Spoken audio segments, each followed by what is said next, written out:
Bueno, buenas tardes a todos. Vamos a dar inicio a la tercera y última sesión de este primer ciclo de lecturas esenciales. Hoy tenemos a Felipe Jiménez, que Felipe Jiménez es Assistant Professor of Law and Philosophy en la University of Southern California. Felipe trabaja también en temas de filosofía del derecho privado de modo muy prominente. Últimamente ha publicado en sitios muy buenos trabajos también muy interesantes, o al menos son de interés de quienes siguen este tipo de discusión, pero también tiene un interés general por la teoría del derecho. El tema de la metodología, el formalismo, todas estas cuestiones también las ha trabajado. En eso lo he leído menos que en la parte de filosofía, debo reconocer, pero también lo veo que está como muy activo ahí, con papers en desarrollo sobre estas cuestiones también interesantes. El trabajo que le pedimos que exponga hoy es Justice in Transactions, publicado por Peter Benson en Harvard University Press en el año 2019. Es un texto larguísimo y muy denso, como suele ser Peter Benson. Felipe escribió una reseña sobre este libro, también bastante larga y bastante completa, digo, y a raíz de eso se me ocurrió pedirle que haga el esfuerzo de presentarnos esto en el ciclo de lecturas esenciales. Todos saben que en esta modalidad el esfuerzo es grande porque los libros son largos, complejos normalmente, y los reducimos a 1 hora de presentación, incluyendo las propias críticas que tenga que hacer el ponente. Y luego reservamos una segunda hora para la discusión. Bueno, no le quito más tiempo a Felipe. Te agradezco muchísimo, Felipe, que participes de este ciclo, y me hubiese encantado que hayas podido estar en presencia en Girona junto con otros colegas como Crescente Molina y demás, que también habíamos invitado para el año pasado, pero bueno, las circunstancias son las que son, y ya encontraremos en el futuro alguna oportunidad para vernos en presencial y demás, y hacer cosas. Muchas gracias. Ahora es tu tiempo. Perfecto, muchas gracias, Diego, por la invitación, y gracias a todos los que se han sumado para ver esta presentación. Y sí, espero que pronto podamos vernos en persona. Voy a comenzar a compartir mi pantalla. ¿Se ve? Perfecto. Entonces, como decía Diego, este libro, Justice in Transactions, fue publicado en el 2019, a fines del 2019, por Harvard University Press. Es un libro muy grande, tiene creo casi 500, 600 páginas, y yo diría que es en cierto sentido la culminación del trabajo de Peter Benson, no es un sumario porque es muy largo, pero condensa todo lo que Peter Benson ha estado escribiendo desde principios de los años 90, incluso fines de los años 80. Para contarles un poco, para situar esto un poco biográficamente, Peter Benson es profesor de Derecho en la Universidad de Toronto, donde también están otros teóricos del derecho privado como Ernest Weinrib, que se acaba de retirar, y Arthur Ripstein. Y entonces Benson pertenece a esa escuela, por así decirlo. No es una escuela en el sentido que todos piensen lo mismo, no es exactamente así, pero sí hay ciertos temas comunes. También está Alan Bradner en ese grupo, y bueno, hoy día hay gente más joven, ya de mi generación, como Christopher Essert. También está Jennifer Nadler, que además es hija de Alan Bradner, pero que es una muy buena teórica, digamos, por derecho propio. Está Martin Stone también, que si bien no está en Toronto, yo diría que es parte de ese grupo. Y todo este grupo se caracteriza por ofrecer una visión teórica del derecho privado que trata de responder a la hegemonía o a la influencia del análisis económico y otras perspectivas que ellos denominarían como instrumentalistas sobre el derecho privado. Y tratan de articular una concepción teórica sobre la justificación y la explicación del derecho privado que no vea el derecho privado simplemente como un instrumento que se puede comprender o justificar a partir de valores, normas o principios externos al derecho, sino que tratan de construir una teoría que llamarían interna al derecho, o inmanente al derecho. Y Ripstein y Weinrib hacen esto echando mano a la filosofía de Kant, y yo diría que Benson hace esto echando mano a la filosofía de Hegel un poco y bastante más a la filosofía de Rawls, aunque yo creo que la interpretación de Benson de Rawls es un poco idiosincrática, ¿no? Porque no es la dirección en la que la mayoría de los filósofos políticos rawlsianos han tomado su teoría. Por ejemplo, Samuel Scheffler, que ha sido muy influido por Rawls, tiene un paper hace un par de años sobre justicia distributiva y derecho privado, donde defiende una teoría un poco distinta de la interpretación de Benson, pero, en fin, yo creo que Benson está muy influido por Rawls y espero que eso se pueda reflejar un poco en lo que voy a decir a continuación. Para darles un poco de contexto digamos, dónde se sitúa este libro de Benson, la teoría del derecho de contratos tuvo en el contexto anglosajón, que es el contexto en el que escribe Benson, tuvo un boom a finales de los 70 y principios de los 80 con dos libros, que son La muerte del contrato de Grant Gilmore, del cual Esteban ha escrito cosas bien interesantes, y El contrato como promesa, que aparece unos cuantos años después y que puede ser leído como una respuesta en parte a Gilmore y a otras teorías que eran críticas del derecho de contratos clásicos, decimonónicos, fundados en la idea de autonomía de la voluntad y libertad contractual. Antes de eso había trabajos interesantes en teoría del derecho de contratos, por ejemplo, a principios del siglo XX hay realistas como Maurice Cohen, está Carl Llewellyn, que fue uno de los redactores del Código de Comercio Uniforme de Estados Unidos, bueno, fue en realidad el principal redactor. Hay trabajos de Fuller y Perdue, que es probablemente el trabajo más influyente en la historia del derecho de contratos norteamericano. Pero la reflexión teórica, en el sentido de una aproximación filosófica al derecho privado, realmente surge con mucha fuerza a partir del trabajo de Charles Fried. Y como decía Charles Fried, en parte es una respuesta a Gilmore, porque Gilmore lo que dice en los 70 es básicamente el contrato como fuente de la obligación ha muerto y va a ser absorbido por fuentes legales de la obligación como la responsabilidad extracontractual. Y esto lo enfoca sobre todo a partir de la figura del promissory estoppel en el derecho estadounidense. No voy a hablar mucho de esa figura, es una figura extraña que yo creo que se explica más por, digamos, el camino histórico que tomó el derecho de contratos norteamericano, más que por, digamos, alguna razón de principio fundamental. Así que no creo que valga mucho la pena detenerse en eso, pero Gilmore básicamente dice, mire, con esta incorporación de la figura del promissory estoppel en el restatement de contratos, básicamente el promissory estoppel como acepta la declaración unilateral de voluntad como fuente de la obligación, va básicamente a tragarse a el contrato, digamos, como acto jurídico bilateral basado en el consentimiento, etc. Eso no pasó, esa fue una predicción histórica que no terminó siendo cierta. De hecho, hay muchos críticos de Gilmore desde el punto de vista histórico posterior.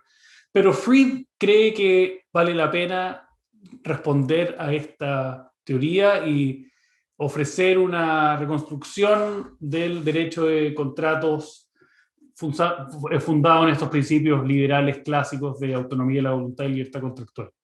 Fried está en Harvard en esta época, y justamente en esta época está surgiendo el Critical Legal Studies Movement en Harvard, con gente como Duncan Kennedy, Roberto Mangabeira Unger, Mark Tashnet. Y entonces Fried está tratando de responder a esa corriente, ¿no? Esa corriente crítica que uno podría decir es en cierta forma una radicalización de algunas ideas que ya estaban en el realismo estadounidense de principios del siglo XX. Por ejemplo, la crítica de que el derecho y la política no pueden separarse, la idea de que el razonamiento legal no tiene algo distinto o autónomo respecto al razonamiento moral en general, la idea de que el derecho es indeterminado y por lo tanto ofrece siempre espacio para la discreción judicial y para la decisión en base a consideraciones de justicia, consideraciones políticas, etc. Y es en ese contexto en que Charles Fried ofrece esta teoría. Interesantemente, Peter Benson fue alumno de Charles Fried en Harvard cuando hizo su máster y escribió una tesis que no recuerdo si fue supervisada por Fried o al menos en la cual Fried tuvo influencia y de la cual conversaron. Tiempo después, aparece la idea del derecho privado de Ernest Weinreich, probablemente, si no el más, uno de los libros más influyentes en la teoría del derecho privado contemporánea. Y Weinreich está respondiendo tanto a los Critical Legal Studies de Harvard, digamos, que ya a principios de los 90 son menos influyentes, y mucho más a Posner y Calabresi y otros que ofrecen una construcción económica del derecho privado, en particular de la responsabilidad extracontractual, pero no exclusivamente. Visto hoy día de cierta modo un poco anacrónico, a veces la gente opone a Fried y al análisis económico y dice, mire, Fried es la respuesta filosófica al análisis económico, pero yo creo que eso no es totalmente correcto. Y de hecho, si uno lee lo que Fried ha escrito en los últimos años, él dice, en realidad yo no quiero discutir con los economistas, a mi juicio los economistas son un aporte y mucho de lo que ellos hacen es consistente con lo que yo estoy haciendo, que es rescatar los principios liberales clásicos del derecho de contrato. Desde otro punto de vista, o sea, el economista no cree que la autonomía contractual es valiosa en sí misma, cree que es valiosa porque es un buen instrumento para maximizar el bienestar social, pero al final, digamos, en la justificación y la valoración normativa del derecho de contratos termina más o menos en lugares parecidos. Hay otros libros influyentes en este espacio, está el de Alan Bradner, también de principios de los 90, que también ofrece una reconstrucción hegeliana del derecho privado, y hay libros posteriores que también son interesantes, el de Kimmel me parece que es un gran libro, Diego lo mencionaba antes, gente en Latinoamérica como el mismo Esteban, yo creo que han tenido la influencia de ese libro, que es muy interesante, muy relevante. Han habido otros libros como el de Dagan y Heller, que incluyo ahí, hay otro de Prince Wright que salió hace 1 o 2 años, pero la verdad es que ningún libro ha alcanzado la influencia del contrato como promesa. Y digo esto porque yo creo que Justice in Transactions, por el volumen, por la cantidad de temas que toca, por la profundidad y porque es finalmente la reconstrucción de un trabajo que lleva ya 20 años más o menos, 30 años en realidad, yo creo que va a estar, digamos, probablemente va a ser un hito, no como el contrato como promesa, pero va a estar en el review, yo digo, va a estar en el canon de la teoría del derecho de contrato. Y creo que merece de sobra estar ahí por la calidad y la profundidad de los argumentos, aunque yo obviamente tengo desacuerdos con esos argumentos. Entonces, déjenme contarles algunas de las ideas centrales del libro de Benson. La primera idea central es que Benson dice que él quiere ofrecer una reconstrucción jurídica o desde el punto de vista distintivamente jurídico del derecho de contratos. Entonces se aleja de lo que yo diría son los dos polos teóricos en la teoría del derecho de contratos contemporánea, se aleja de la idea de promesa, que es básicamente la idea de Fried, pero también la idea que aparece en el trabajo, por ejemplo, de Shanna Schifrin, y se aleja de la idea de intercambio en el sentido económico. Él dice, no podemos reducir el contrato ni a la promesa ni al intercambio. El contrato es una categoría jurídica distintiva con su propia racionalidad, que no, si bien está relacionado, obviamente, a los deberes morales que surgen de las promesas y relacionado al fenómeno del intercambio en el mercado, no se reduce a ellos. Es una categoría distinta. Ahora, desde el punto de vista del derecho civil continental, esto parece una obviedad, ¿verdad? O sea, al menos los que, como los chilenos, crecimos aprendiendo de la teoría del negocio jurídico, del acto jurídico, entendimos el contrato como un acto jurídico bilateral que produce efectos jurídicos, es decir, una categoría evidentemente jurídica o legal separada de los deberes morales que surgen de las promesas, separada, aunque digamos, quizá relacionada al fenómeno económico del intercambio comercial. Pero en el contexto anglosajón, por razones históricas que tienen que ver con la sociología de la cultura jurídica anglosajona y norteamericana en particular, esa concepción yo creo que es vista un poco como anticuada o no, digamos, no muy sofisticada teóricamente. Yo creo que eso es un error, pero esa es la concepción tradicional. Entonces, En general, la discusión ha oscilado entre esa concepción más moralista del contrato como promesa o esa concepción más instrumentalista del contrato simplemente como un instrumento para el intercambio y para la interacción de mercado. Entonces, Benson quiere proponer, digamos, una concepción estrictamente jurídica. Y a partir de eso, él dice, bueno, si queremos hacer eso, tenemos que tomar las categorías conceptuales del derecho en serio y tenemos que construir la teoría del derecho a contratos no tomando los elementos de la filosofía moral o de los deberes morales que sugieren las promesas, ni los elementos de la economía del bienestar, sino que tomando los elementos que ya se encuentran en nuestra cultura jurídica pública. Ideas como oferta y aceptación, la doctrina de consideration, ideas como las que se encuentran en las reglas sobre interpretación del contrato, las doctrinas sobre remedio frente al incumplimiento, etc. Esa es una primera idea central del libro. Una segunda idea central del libro, que recoge lo que Benson ya había escrito hace varios años, es la idea del contrato como una transferencia, lo cual en realidad yo creo la mejor forma de entenderlo es como una respuesta a Fuller y Perdue. Fuller y Perdue escribieron un paper muy influyente en los años 30 que se llama The Reliance Interest in Contract Damages, que básicamente dice lo siguiente, dice la regla estándar o el remedio estándar para el incumplimiento de contratos es lo que el derecho anglosajón llama expectation damages, es decir, la indemnización por el interés contractual positivo, la indemnización por el valor de la expectativa de cumplimiento.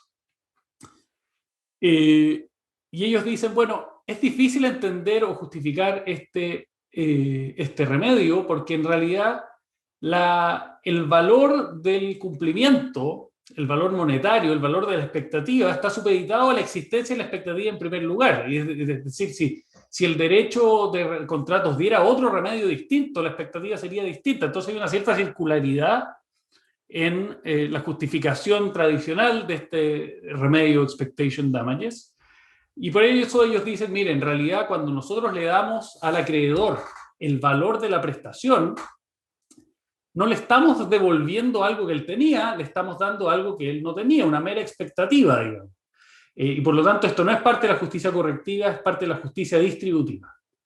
Hay múltiples respuestas que existen a Fuller y Perdue, pero la respuesta de Benson es, dice, bueno, eso tiene sentido solo en la medida en que usted asume que tras la formación del consentimiento en el contrato, no hay un derecho que se adquiere por parte del acreedor. Y dice, si hay un derecho que se adquiere. ¿Cómo explicamos eso? Bueno, a través de la idea de transferencia, que él modela sobre la base de la idea de la transferencia de propiedad, pero que no se limita solamente a ello.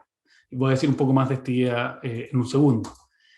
Y la tercera idea central en el libro es la distinción entre lo racional y lo razonable, que es una distinción donde yo creo que se nota mucho la influencia de John Rawls en Benson, que es básicamente la idea de que para justificar la coerción y por lo tanto para justificar las instituciones jurídicas tenemos que apelar a términos razonables de interacción y no a lo meramente racional. Por lo racional, Benson entiende básicamente una concepción, uno podría decir, instrumental de la racionalidad, como en el sentido de la racionalidad económica. Es decir, yo tengo un fin y lo que define la acción racional es tomar ciertas decisiones que son instrumentales para la satisfacción de ese fin. ¿No? Yo tengo una concepción del bien o del fin bajo el cual yo actúo y yo tomo ciertas decisiones que en la medida en que son eficaces como medios para alcanzar eso, ese fin, son racionales. Él dice, los economistas justifican el derecho a contratos en términos de lo racional, pero en realidad, dado que es un ejercicio de coerción, necesitamos justificarlo en base a lo razonable, es decir, cuáles son términos justos, imparciales y recíprocamente aceptables para la interacción entre personas. Y él dice, para eso tenemos que tener una concepción del derecho de contrato que no sea meramente acerca de los fines que tienen las partes o de los fines que puede tener el Estado. Al hacer cumplir los contratos tiene que ser realmente acerca de términos razonables, justos de interacción entre las partes. Esas son tres ideas, yo creo que son centrales al libro y uno las puede ver en distintos análisis más detallados que Benson ofrece en el libro. Para darles un poco más de contenido acerca del libro de Benson, déjenme hablar un poco de las dos partes del libro. Tiene una primera parte sobre principios y una segunda parte que se llama teoría. La primera parte sobre principios es básicamente una reconstrucción teórica de las reglas y doctrinas centrales del common law, en lo referido al derecho de contratos. Y entonces parte por el análisis de las reglas de formación del consentimiento. Y una de las primeras cosas que hace Benson es hablar de la doctrina de consideration. La doctrina de consideration es una rareza, a mi juicio, y para explicarla en simple, es básicamente la siguiente idea. En el derecho de contratos del common law, para que un contrato tenga fuerza obligatoria, para que sea lo que el derecho anglosajón llama enforceable, por regla general tiene que haber este requisito que se llama consideration. ¿Qué es la consideration? Básicamente es el requerimiento de que la promesa de dar, hacer o no hacer algo sea dada como contraprestación o como motivación para una promesa o un cumplimiento de parte de la otra parte. Para ponerlo en simple, tiene que haber un quid pro quo en el contrato para que sea por regla general ejecutable, y por eso, por regla general, en el common law, la promesa gratuita, la promesa, por ejemplo, de donación, no es típicamente obligatoria. Ahora, por supuesto, eso genera toda una serie de problemas prácticos, y por eso, por ejemplo, a través de legislación, en el caso de Estados Unidos, distintos estados como Nueva York tienen legislación que dice, bajo ciertas formalidades, vamos a hacer cumplir estas promesas gratuitas. También existen figuras como el promissory estoppel, al que recurría antes, que a veces se utilizan para poder hacer cumplir promesas gratuitas que generan algún tipo de detrimento en el recipiente de esa promesa, pero que no serían ejecutables dado que no hay consideration. Entonces ahí surge promissory estoppel como una categoría separada del cumplimiento. Bueno, consideration, digo, es una rareza porque si uno mira la teoría del derecho de contratos, básicamente la teoría del derecho de contratos está perpleja frente a esta doctrina. Yo creo que la mejor explicación de por qué existe la doctrina es simplemente histórica. Yo no creo que se pueda ofrecer una reconstrucción teórica. Gente,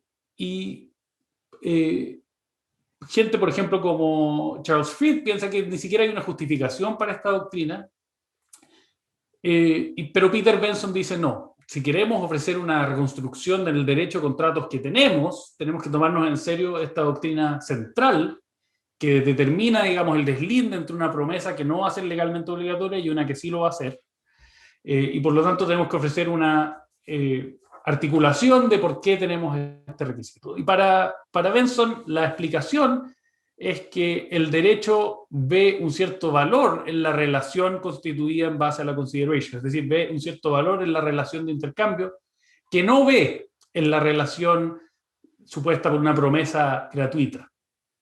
Y en esto Benson trata de oponerse a otro trabajo de Lon Fuller, que se llama Consideration and Form, donde Fuller dice la forma de entender consideration es simplemente como una formalidad, y dice hay ciertos fines que la doctrina de consideration persigue, básicamente fines precautorios, es decir, que usted tenga cuidado antes de entrar en un contrato, fines de evidencia, probatorios, digamos que una vez que hay consideration ya hay evidencia que hay una promesa seria, y un fin que podríamos decir que es de direccionamiento de la práctica de las promesas, es decir, que al decir que estas promesas van a ser legalmente obligatorias, le estamos dando razones adicionales para gente que quiere entrar en ese tipo de relaciones, para entrar porque ahora saben que van a tener la garantía de la coacción estatal en caso que haya un incumplimiento. Y Benson dice, mire, todas esas consideraciones son externas a las categorías jurídicas, y por lo tanto tenemos que entender la consideration en sus propios términos y entenderla como un tipo de relación que el derecho de contratos constituye. Y es básicamente esta relación de quid pro quo, de yo te prometo hacer algo si tú prometes hacer algo o haces algo por mí. También Benson toca el tema de formación del consentimiento, donde básicamente él explica el criterio de objetividad que es paradigmático del derecho de contratos en el common law. Trata de explicar por qué lo que importa no es el fuero interno, sino la manifestación externa de voluntad.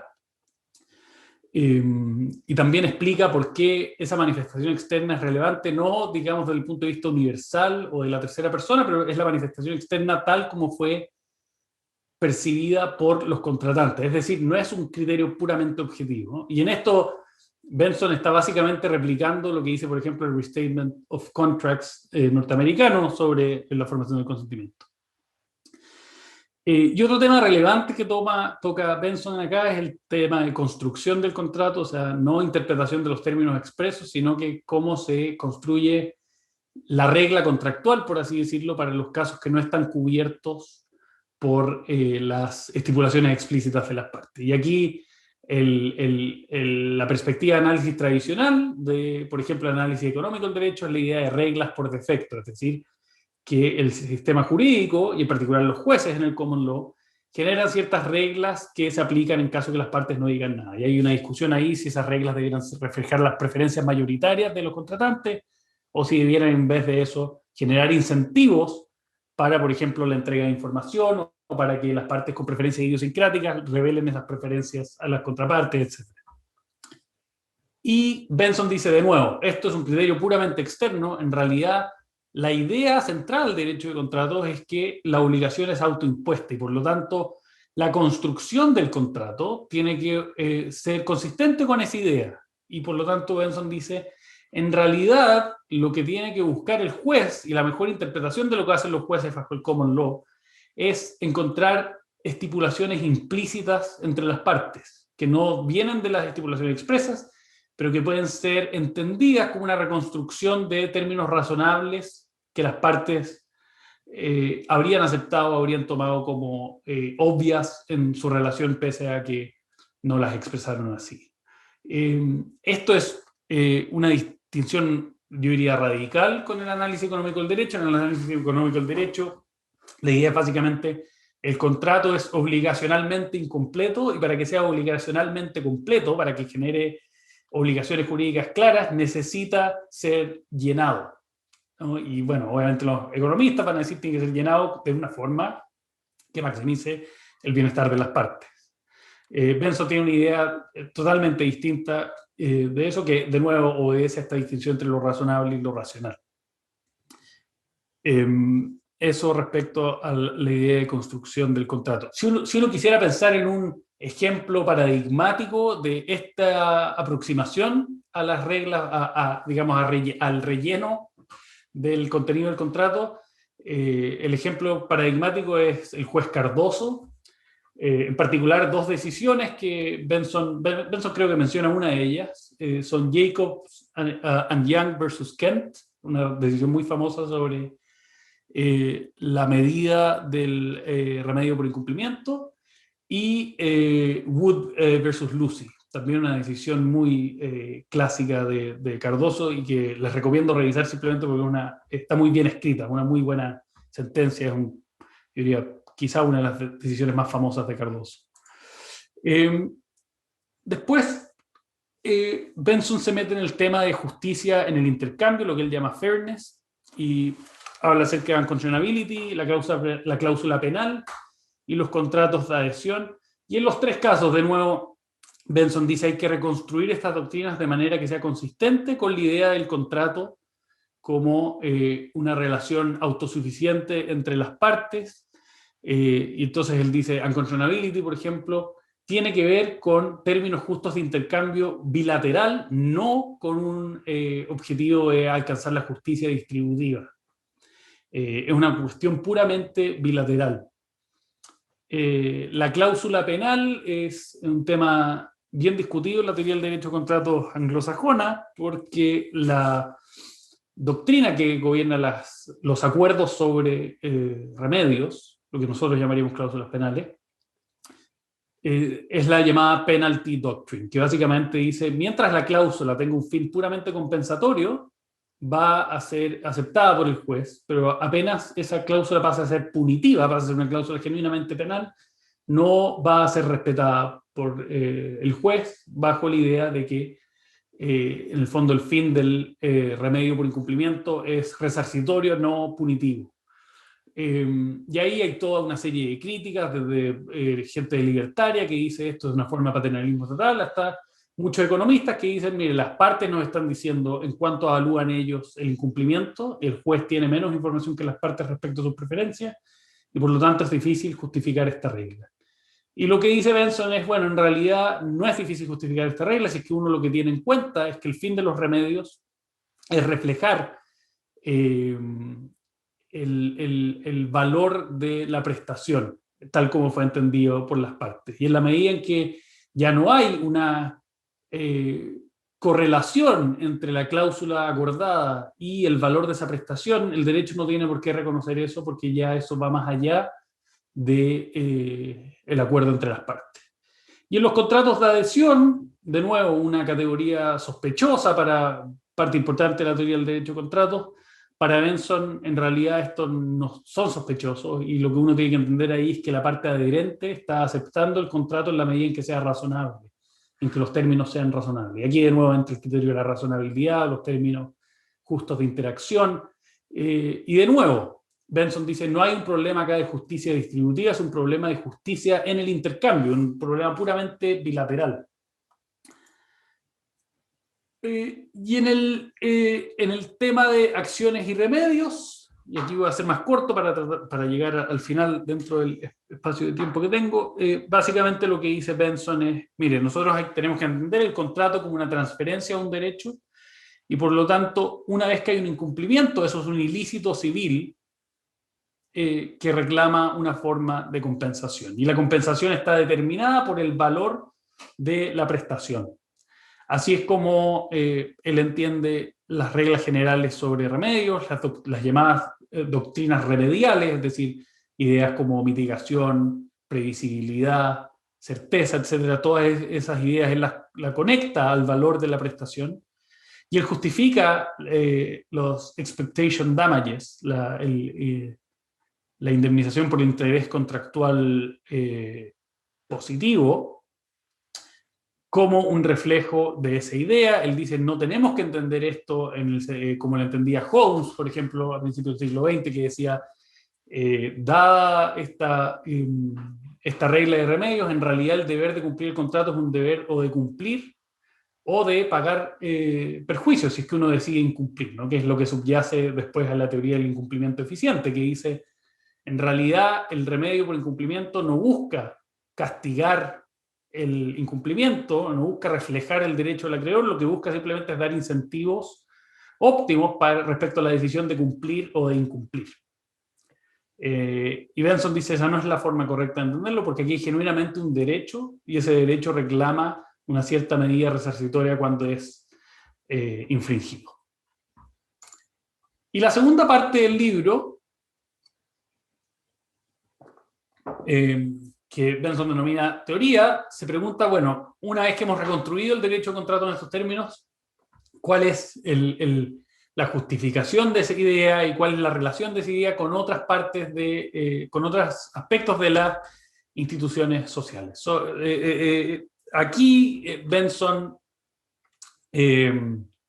vuelve a leer el contrato como transferencia. Él dice, hay una idea central en el derecho privado, que es la idea de ownership, no exactamente propiedad. Uno podría decir la idea de titularidad, quizás me cuesta encontrar una traducción exacta, pero dice esa idea central tanto al derecho de propiedad como al derecho de contratos, y de hecho el derecho de contratos es la máxima realización de esa idea, porque es la idea de que cuando uno tiene una titularidad, un derecho sobre cierta cosa, no solo puede usar y gozar de esa cosa, también puede disponer de ella y transferírsela a terceros. Es decir, uno podría decir, en etapas lógicas, el contrato es la máxima realización de esa idea de ownership, a través de la idea de transferencia. A Benson le interesa también mucho la idea de cómo se justifica esta institución, y ahí él apela a esta idea de la justificación pública, de nuevo con la influencia de Rawls. Él dice, el derecho de contrato es una institución coercitiva y tenemos que justificarla sobre la base de principios que se encuentran ya presentes o inmanentes en la cultura jurídica pública. Y él dice, tenemos que ofrecer una justificación jurídica, no política, una justificación jurídica, porque el contrato no es una relación política, no es como la relación del votante con el representante en una democracia representativa, es una relación jurídica y por lo tanto tiene que ser justificada en esos términos. Esta es la parte que a mí me genera más dudas de esta teoría. Benson dice, y aquí en el derecho de contratos hay una concepción jurídica de la persona que el derecho asume como implícita. A mí me atrae mucho esta idea de que el derecho tiene una imagen implícita de la persona, pero no me atrae la versión que Benson ofrece a ella. Él dice que la concepción jurídica de la persona es básicamente la idea de libertad, y de libertad entendida en sentido negativo. Bueno, y hay ideas ahí más o menos hegelianas sobre libertad respecto a las cosas. Yo no soy un conocedor de Hegel, entonces tengo alguna reticencia a meterme mucho ahí, pero esa es básicamente la idea de Benson, es que tenemos que ofrecer una justificación pública del derecho de contratos, y eso, dado el tipo de relación que es el contrato, tiene que ser una justificación jurídica, es decir, sobre la base de las ideas que ya están presentes en la doctrina del derecho de contratos. Pero Benson, y aquí esta yo creo que es la gran innovación del libro, es la parte más interesante a mi juicio del libro, y es donde realmente creo que él va un paso más allá respecto a lo que yo antes denominaba como la escuela de Toronto. Él dice, bueno, ¿cuál es la relación? Supongamos que estamos convencidos de que esta es una buena reconstrucción del derecho de contratos y que está justificada. ¿Cuál es la relación del derecho de contratos, así entendido, con otras prácticas sociales, con otras concepciones morales y con otras instituciones políticas en el sistema jurídico y en el sistema político y en nuestras prácticas sociales? Y entonces ahí él lo que quiere hacer, en mi interpretación, es trascender un poco este punto de vista puramente interno y preguntarse, bueno, dado que tenemos esta concepción interna del derecho de contratos, ¿cómo se relaciona con el resto de nuestras prácticas institucionales y cómo la podemos entender, no ya simplemente en sus propios términos, sino que en términos de cómo se relaciona con otras instituciones, con otros fines que tenemos? Entonces ahí entra la relación, por ejemplo, entre promesa y contrato, y él dice, bueno, el contrato es una relación distintiva porque da lugar a la coerción, pero obviamente está relacionada a la promesa. Yo no podría decir el contrato es la versión juridificada de la promesa o la promesa es la versión moralizada del contrato. Hay una relación íntima ahí. Pero él dice el contrato tiene la particularidad de que es legítimo hacerlo cumplir forzosamente. Y eso es lo distintivo del contrato respecto a la promesa. Hace también Benson aquí una distinción muy interesante entre el contrato como relación y el contrato como institución. Y aquí yo veo ciertos ecos con, por ejemplo, un artículo muy famoso de John Rawls, que probablemente muchos de ustedes conocen, que es Dos conceptos de regla, donde Rawls dice hay que distinguir entre la justificación de una práctica y la justificación de acciones dentro de esa práctica. Y ahí Rawls da el ejemplo de las promesas y el castigo penal. Y aquí yo creo que Benson tiene una idea similar, que una cosa es cómo entendemos el contrato como relación en términos puramente internos y jurídicos, y luego cómo entendemos el derecho de contratos como institución. Y ahí él dice el derecho de contratos como institución, como práctica globalmente considerada, obviamente tiene un rol social relevante. Y a partir de ahí es de donde Benson entiende la relación entre el contrato y el mercado, y entre el contrato y la justicia distributiva. Él dice el contrato como relación, lo entendemos en términos puramente internos, pero como institución, obviamente el contrato es relevante para el mercado, y él va a decir algo muy interesante con influencia de gente como de teóricos sociales clásicos como Durkheim. Él dice, en realidad el intercambio de mercado autointeresado, tal como lo consigue el economista neoclásico, requiere una cierta estabilización, ¿no? Estabilización sobre la base de normas que no son puramente reducibles a la racionalidad en sentido económico. Y él dice, ese es un rol que cumple el derecho de contratos como institución. Estabiliza el intercambio comercial y le da una cierta... un cierto mecanismo de estabilización normativa que no tendría si es que dejáramos que los agentes persiguieran su autointerés sin ningún tipo de limitación normativa. Y en el caso de la justicia distributiva también Benson dice cosas muy interesantes, y él básicamente dice, mire, el contrato es pertenece a otro tipo de dimensión de la justicia, la justicia conmutativa o correctiva, pero la justicia distributiva ciertamente es relevante para, por ejemplo, morigerar, moderar o regular los efectos al por mayor, por así decirlo, los efectos acumulativos del intercambio contractual. Entonces, desde ese punto de vista, regulaciones a nivel legislativo o regulatorio, administrativo, son perfectamente compatibles con la idea de derecho de contratos que yo he desarrollado. Y aquí esto, al menos a mí, siempre me ha resultado un poco extraño desde el punto de vista de alguien formado en la tradición continental, porque a mi juicio esto no es solo Benson, yo creo que esto es toda la teoría anglosajona del derecho de contrato, tiene una fijación con la idea del juez y el derecho privado como common law. Yo creo que eso se refleja un poco en esta parte, donde Benson dice, mire, el contrato es una cuestión puramente correctiva o conmutativa, pero podemos regularlo a través de legislación y administración. Y bueno, sí, pero si eso es así, entonces pareciera que el contrato sí puede ser afectado, sí puede ser regulado como institución desde el punto de vista de consideraciones distributivas o consideraciones sistémicas.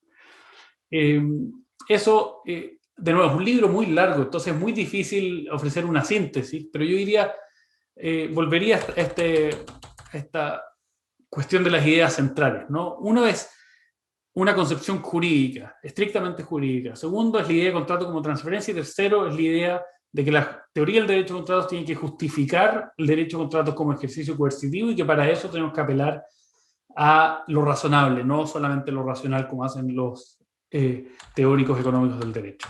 Y ahora en la última parte voy a dejar algunas dudas, algunas preguntas que yo tengo sobre la teoría de Benson.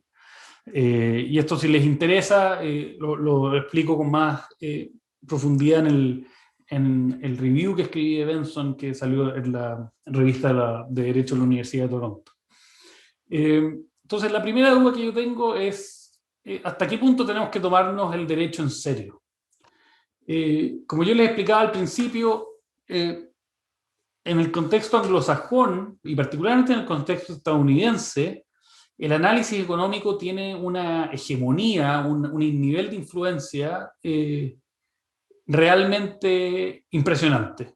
Entonces, gente como Peter Benson y como otros autores de la Escuela de Toronto tienen una pelea muy cuesta arriba contra yo diría, el dominio del análisis económico. Hoy día es un poco menos. Hoy día existe por ejemplo, este movimiento nuevo que se llama The New Private Law, de profesores como Paul Miller en Notre Dame, Sipursky y Goldberg también son parte de esa escuela en cierto sentido, Andrew Gold, etcétera, que ellos dicen, bueno, en realidad el derecho hay que tomárselo un poco más en serio. Entonces ya no es tanto, digamos, el dominio, pero históricamente, desde fines de los 70 hasta hace muy poco, para decir algo interesante sobre derecho privado había que ser economista, parecía, ¿no?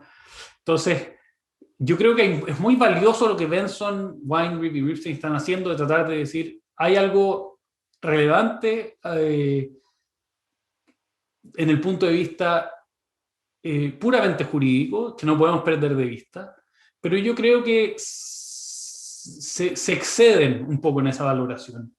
En el siguiente sentido, si uno tuviera que explicar por qué vale la pena tomarse el derecho en serio, a mi juicio, uno terminaría en una explicación instrumental, parecida a la explicación que dan los analistas económicos del derecho. O sea, yo creo que Benson, por ejemplo, tiene razón en que para entender el derecho de contratos no podemos reducirlo simplemente a un fenómeno superficial que esconde la racionalidad económica y la búsqueda de incentivos óptimos en el intercambio.